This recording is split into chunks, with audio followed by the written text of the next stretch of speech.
So, as a social psychologist, in studying the ramifications of our societal systems, including racism, there's a systemic issue whereby people of color, and in particular black people, black males, have been overly affected by the prison system, by the legal system. So, for instance, if we look back, for example, at the 80s when drug laws changed, it primarily affected black men.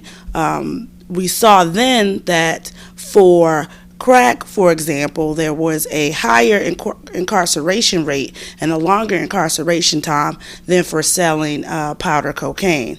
That disproportionately affected black and Hispanic males, and as well as people in lower socioeconomic neighborhoods and communities. So that's just one example. We also see this in the stop and frisk policies that have been talked about a lot in New York City, and black males have been disproportionately targeted for that as well. So when we see higher numbers in these areas, it doesn't necessarily mean that black men are more likely to commit crime. What it means is that black men are targeted more.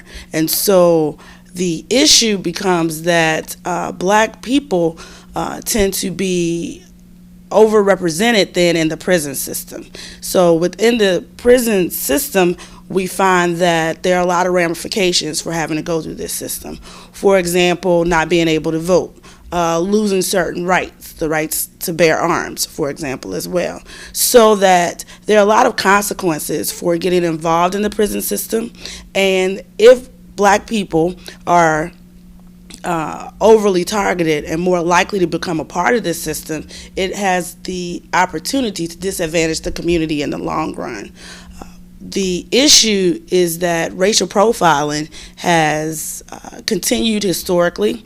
It has become another form, if you will, of slavery, because once you get people involved in this system, it's also a source of free labor.